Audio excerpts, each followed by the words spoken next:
रोग एकाएक आसमान से नहीं टपकता, धीरे धीरे विकार इकट्ठा होता रहता है। तो उसकी जड़ बहुत पहले तैयार हो जाती है। जैसे कि हम पौधा रोपित करते हैं जमीन में, तो पौधरोपण के समय कितना छोटा पौधा होता है, उसकी कैसी जड़ होती है। धीरे धीरे धीरे उसकी जड़ गहरी जाती है, पौधा भी ऊपर बढ़ता जाता है, जड़ भी गहरी होती है।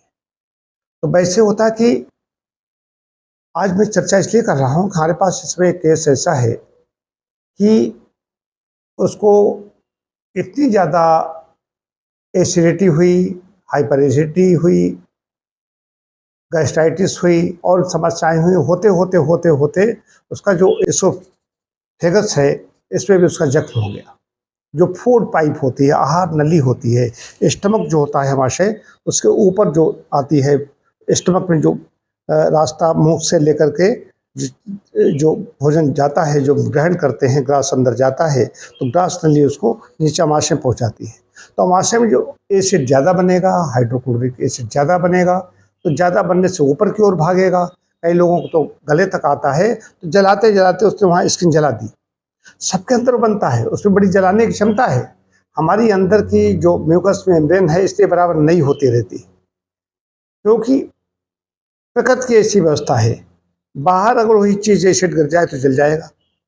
स्टमक में वही चीज़ रहती है, पड़ी रहती है, नहीं होता। लेकिन ऊपर कहते गले में जलन हो रही है, हमारे सीने में जलन हो रही है, खट्टा खट्टा नाक से आ जाता है, नींद खुल जाती है, कई लोग ऐसे होते हैं।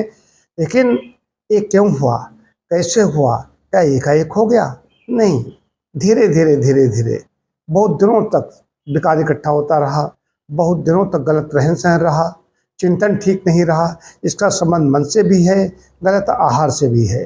आहार असमय खाया, जो चीज़ें नहीं खानी चाहिए थी उनको भी खाया, जल्दी में खाया, भूख नहीं लगी तो खाया, भूख लगी तो ज़्यादा खाया, नहीं लगी तब भी ज़्यादा खाया, लोगों को खाते देखा इसलिए खाया।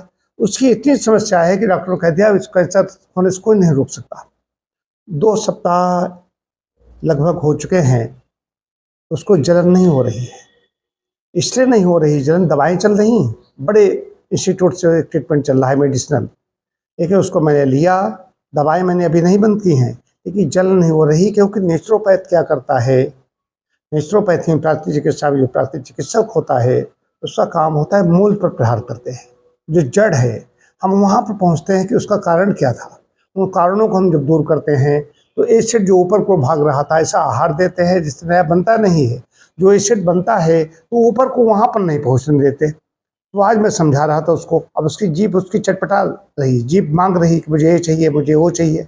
तो मैंने कहा कि जब कई महीने एसिड ऐसा नहीं बनेगा जो वहाँ पर जाके टकराए जा करके, आहार नली में जो नाल है उसमें जहाँ पर खुलती है जा करके, वहाँ पर वो तो जलन नहीं होगी, नहीं होगी तो धीरे धीरे धीरे धीरे हीलिंग शुरू हो जाएगी। तो पथ्य क्या है इसका? अनुत्तेजक, सहजपाच, क्षारधर्मी दिया गया, फिर अलग अलग दिया जाता है, वो बहुत कमज़ोर भी हो गई। तो मैंने बिल्कुल नेचुरल डाइट दी, ऐसी डाइट दी जो अगर भोजन तैयार किया जाए आग पर, या फल हैं या मान लीजिए मुनक्के हैं, तो उस भोजन में से एक ड्रॉप लिया, आँख में डाला, आँख में न लगे, ऐसा भोजन होना चाहिए। ऐसा भोजन जब अंदर जाएगा तो उसमें आराम मिल जाएगी। इसके साथ साथ उपचार दिए जाते हैं, मिट्टी पट्टी दी गई, सेक दी गई, वस्त्रकर्म किया गया, ये इतने से आराम होने लगी। तो रोग एकाएक नहीं आसमान से टपकता, तो उसके लिए कहीं न कहीं हम जाने में या अनजाने में, हमारी भूलों से, जानबूझ करके कुछ भूलें हम गलतियां करते रहते हैं, उनसे इकट्ठा होता रहता है।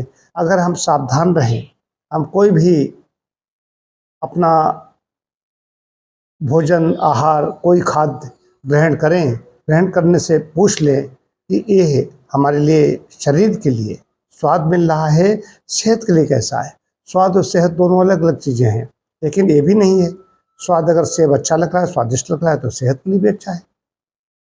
रसगुल्ला अच्छा लग रहा है, स्वाद उसका अच्छा है, लेकिन सेहत के लिए अच्छा नहीं है। तो ध्यान रखना पड़ेगा, उससे स्वाद मिले, ऐसा नहीं कहता अस्वाद होना चाहिए, स्वाद भी मिले लेकिन सेहत भी बने। सिर्फ स्वाद के वशीभूत होकर के खाएंगे तो रोग की जड़, अनपचे पदार्थ इकट्ठे होते रहेंगे, और ये बचपन से ही चलता चला आता है।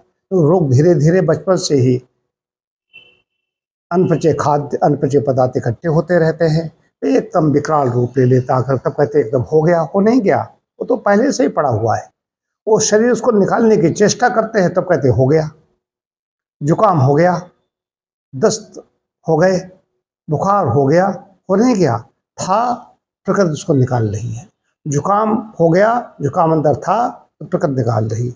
दस्त के बारे में कहा जा रहा है तो दस्त अंदर है, नेचर उसकी सफाई कर रही है। तो नेचर की सफाई को समझें, नेचर की मंशा को समझें, प्रकृति क्या चाहती है इसको समझें। तो प्राकृतिक जीवन, प्यास लगी तो पानी पीना है, भूख लगी तो भोजन करना है, कहीं पर भी कुछ गड़बड़ी न करें। गड़बड़ी करेंगे तो दंड भोगना पड़ेगा। प्रकृति का काम है दंड देना। प्रकृति के अनुसार चलोगे तो स्वास्थ्य अच्छा रहेगा। जरा सा विपरीत चलोगे, वहाँ पर नहीं बच्चा है, बूढ़ा है, जवान है, या शक्तिशाली है, नेता है, या तो बहुत बड़ा यहाँ का राष्ट्राध्यक्ष है, वो नहीं कुछ देखती। सब पर एक जैसे नियम लागू होते हैं, ये समझने की बात है।